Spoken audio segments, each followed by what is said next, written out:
Hello, my name is Peter West, and today I'm going to talk about the Transit Pro E. I'm really excited about this new router because it adds more features and capabilities to our existing Transit series, as well as enhances our dual cellular product line. So while I'm talking about the Transit Pro E, I'm also going to talk about some of our other dual cellular routers because there's a lot of them, and maybe there's some clarification that might be needed in that. So let's look at this box and see where we are. So here's the Transit Pro E box. In the box, I get a Transit Pro E, an instruction manual. I get some Velcro, a power cord, mounting brackets, 4 cellular antennas, and 2 Wi-Fi antennas. And it's important to know that the Wi-Fi antennas will say Wi-Fi on them, but they're also bigger than the cellular antennas. They will screw on. These are SMA connections. The cellular are standard SMA. The Wi-Fi are RP SMA. They will screw on, but won't actually connect and work. Then you have this cool little mounting bracket here that allows you to install it either like this or like this. And so you have 3 mounting spots on the side. And then you get your 12-volt power, 4-wire DC plug. Transit Pro E, it's a pretty amazing little box here. And I have a Transit Duo. So here's my Transit Pro E. Here's my Transit Duo. From the rear, you won't notice much difference. You have your 4 cellular inputs, your GPS, your dual Wi-Fi, and then your 2 SIM card bays. So if I unscrew this, the Transit Pro E is a dual category 12, 400 megabits of routing throughput, and supports 100 megabits of unencrypted SpeedFusion VPN throughput.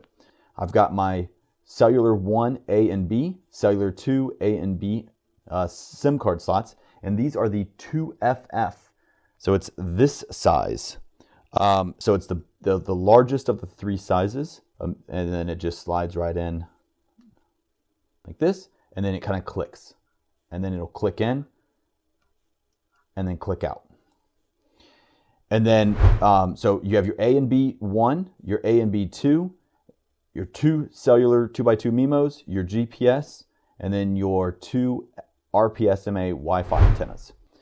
Where it's going to change a lot is on the front. On the front of the router, we now have a 12-volt DC 4-pin with GPIO IP sense, so for ignition sense. We also have a serial connector here for out-of-band management of RS-232 devices. We have a 3-port LAN switch and a 1-port WAN switch, and then LAN 1 allows for PoE output if we have a 56 or 48 or 56 volt power supply. Put that in the comparison, the Transit Duo has the 12-volt DC, serial connections, 2 USB ports, 1 LAN, 1 WAN. And so you're getting virtually the same router here, performance-wise, but here we're adding this different serial connector, the different power connector, more Ethernet ports on the front. It's important to note that we have several dual cellular routers, and I thought I'd take this time just to talk about them. You have the Transit series. These are great for mobility specifically. They're ruggedized. They do get warm. People will mention that. Basically, the case is also a heat sink, allowing it for higher temperature ranges, more ruggedized terrains. It's designed to go in vehicles that can get really hot. And so, it's important to pay attention to that.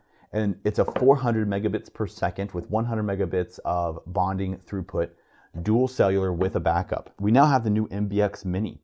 The MBX Mini is a dual 5G router with 4 SIM slots, 2 56 volt power inputs, DC block power input for 12 to 56 volt, 4-port switch, 2 Ethernet WANs, 2 USB WANs, dual Wi-Fi, and USB-C.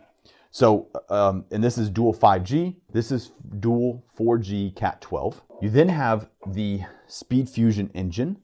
The SpeedFusion engine is going to give us a very small dual cellular router with a single Ethernet WAN port, DC block, 12-volt DC block.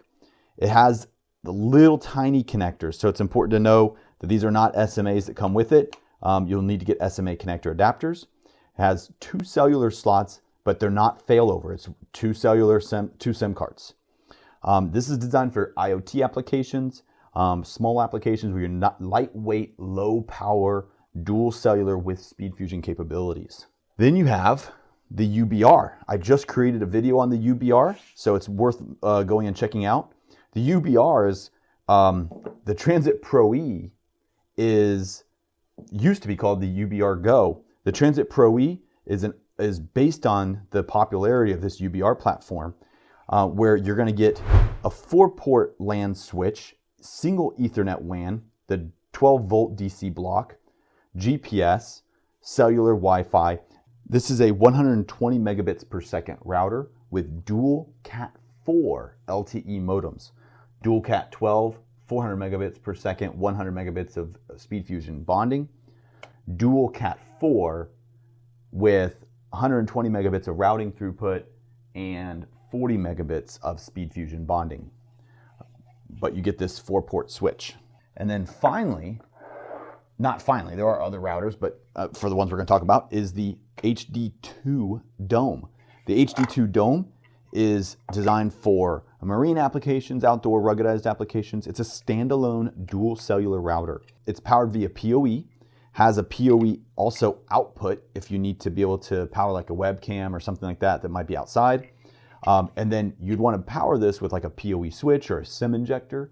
You can either install the SIM cards in the dome or use the SIM injector to remotely send SIMs to the dome.